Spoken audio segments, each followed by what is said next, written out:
نبی پاک صلی اللہ علیہ وسلم نے ارشاد فرمایا سونا مسلمان وہ ہے کہ جس کام سے اس کا مطلب نہیں اس کام کو چھوڑ دے۔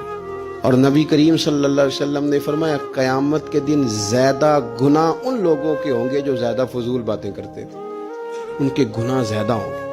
فضولیات سے بچیں، اپنے اوقات کار زندگی میں مرتب کریں۔ ہم پتہ کیا کہتے ہیں، 1 منٹ میں آیا، تو 1 منٹ ٹھہر، میں یہ محاورہ ہے ہمارا، 1 منٹ دے ذرا مجھے۔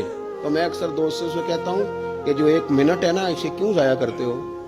کیوں کہتے ہو 1 منٹ ٹھہر؟ کیوں ٹھہرے بھائی؟ آپ کو پتا ہے منٹ میں کیا ہوتا ہے؟ 1 منٹ میں 6 دفعہ سورۃ اخلاص پڑھی جا سکتی ہے، اور 2 قرآن پاک پڑھنے کا ثواب ہے۔ 1 منٹ کے اندر 26 مرتبہ کہا جا سکتا ہے سبحان اللہ و بحمدہ سبحان اللہ العظیم۔ اور یہ وہ کلمات ہیں کہ نبی پاک علیہ السلام نے فرمایا زبان سے کہنے آسان ہیں، میزان عمل پر ان کا بڑا